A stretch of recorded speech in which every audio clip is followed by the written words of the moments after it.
President Johnson, Mr. Speaker, Mr. Chief Justice, President Eisenhower, Vice President Nixon, President Truman, Reverend clergy, fellow citizens.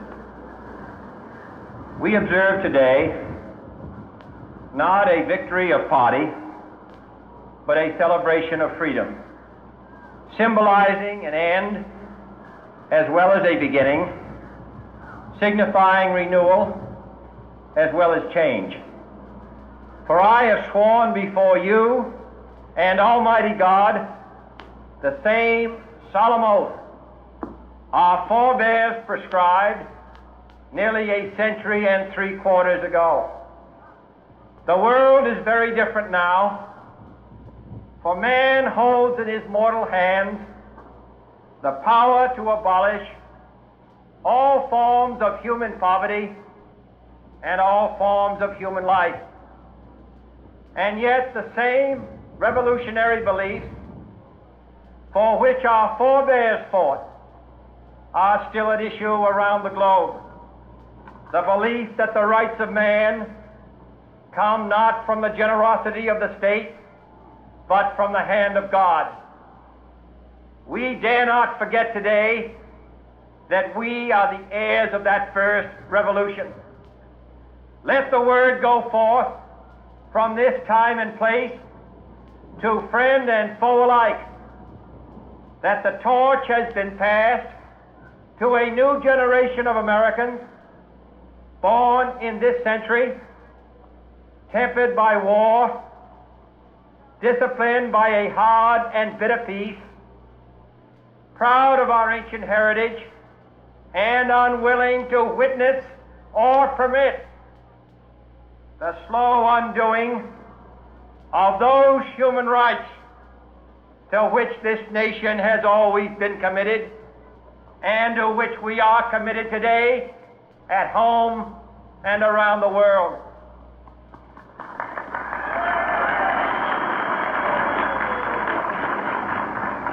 Let every nation know, whether it wishes us well or ill, that we shall pay any price, bear any burden, meet any hardship, support any friend, oppose any foe to assure the survival and the success of liberty.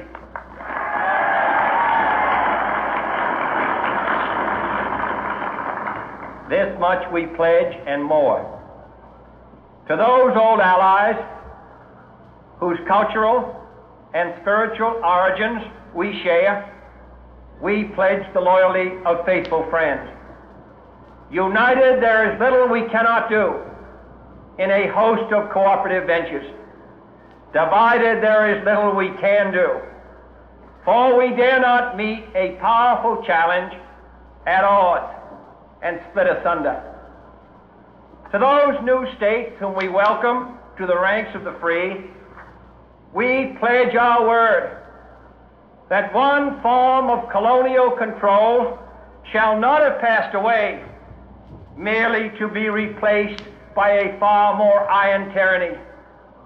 We shall not always expect to find them supporting our view, but we shall always hope to find them strongly supporting their own freedom, and to remember that in the past, those who foolishly sought power by riding the back of the tiger ended up inside.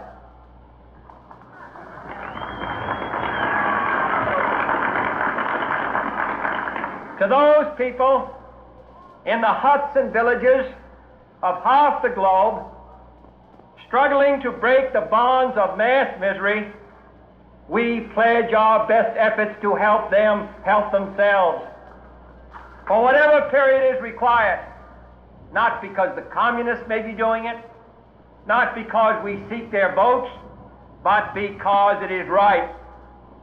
If a free society cannot help the many who are poor, it cannot save the few who are rich.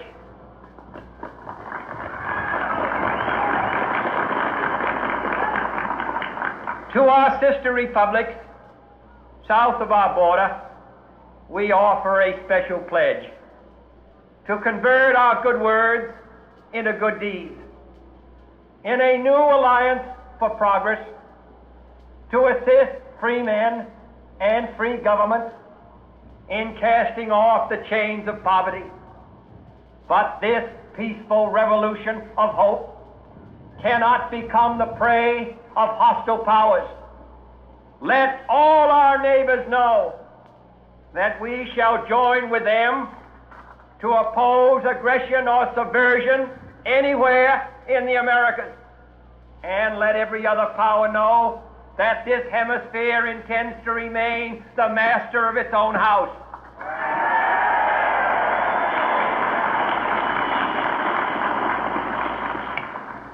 To that World Assembly of Sovereign States, the United Nations, our last best hope, in an age where the instruments of war have far outpaced the instruments of peace, we renew our pledge of support to prevent it from becoming merely a forum for invective, to strengthen its shield of the new and the weak, and to enlarge the area in which its writ may run. Finally, to those nations who would make themselves our adversary, we offer not a pledge, but a request that both sides begin anew the quest for peace.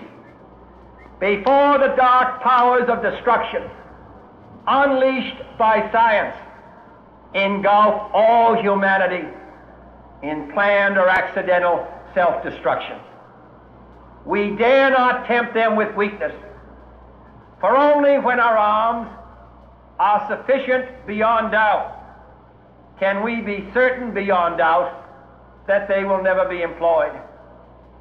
But neither can two great and powerful groups of nations take comfort from our present course, both sides overburdened by the cost of modern weapons, both rightly alarmed by the steady spread of the deadly atom, yet both racing to alter that uncertain balance of terror that stays the hand of mankind's final war. So let us begin anew, remembering on both sides that civility is not a sign of weakness, and sincerity is always subject to proof. Let us never negotiate out of fear, but let us never fear to negotiate.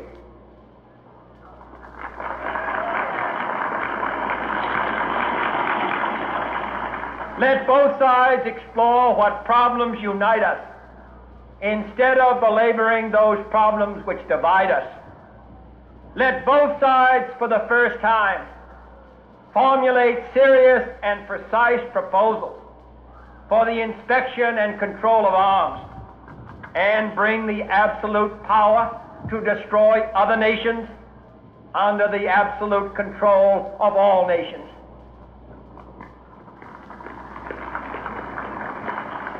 Let both sides seek to invoke the wonders of science instead of its terrors. Together, let us explore the stars, conquer the desert, eradicate disease, tap the ocean depth, and encourage the arts and commerce. Let both sides unite to heed in all corners of the earth the command of Isaiah to undo the heavy burden and let the oppressed go free. And if a beachhead of cooperation may push back the jungle of suspicion, let both sides join in creating a new endeavor, not a new balance of power, but a new world of law, where the strong are just and the weak secure and the peace preserved. All this will not be finished in the first 100 days, nor will it be finished in the first 1,000 days, nor in the life of this administration. nor even perhaps in our lifetime on this planet. But let us begin.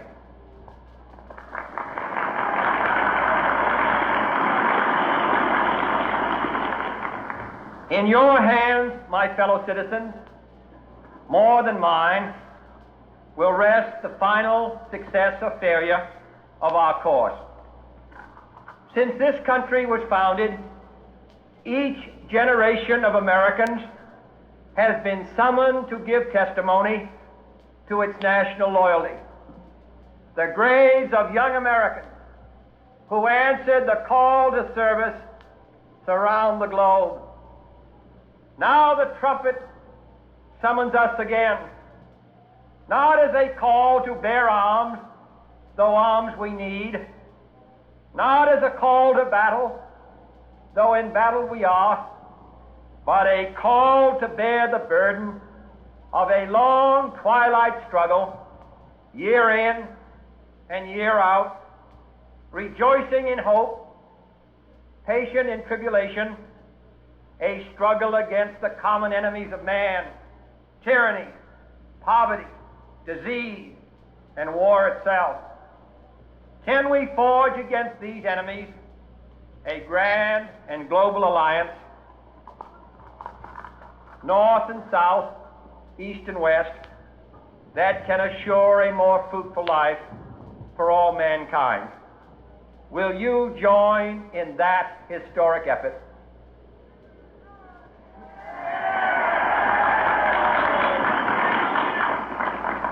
In the long history of the world, only a few generations have been granted the role of defending freedom in its hour of maximum danger. I do not shrink from this responsibility. I welcome it.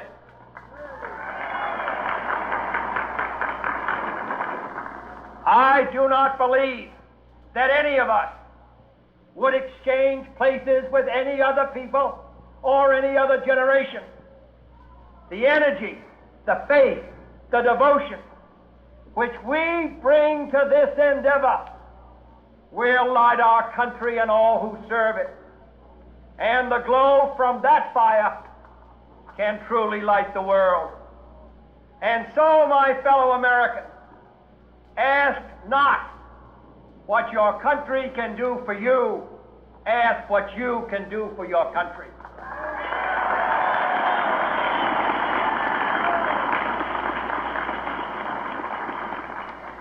My fellow citizens of the world, ask not what America will do for you, but what together we can do for the freedom of man.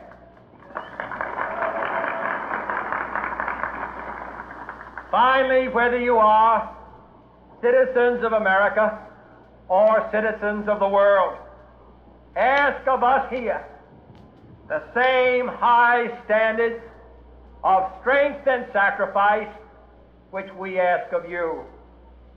With a good conscience, our only sure reward, with history the final judge of our deeds, let us go forth to lead the land we love, asking His blessing and His help, but knowing that here on earth, God's work must truly be our own.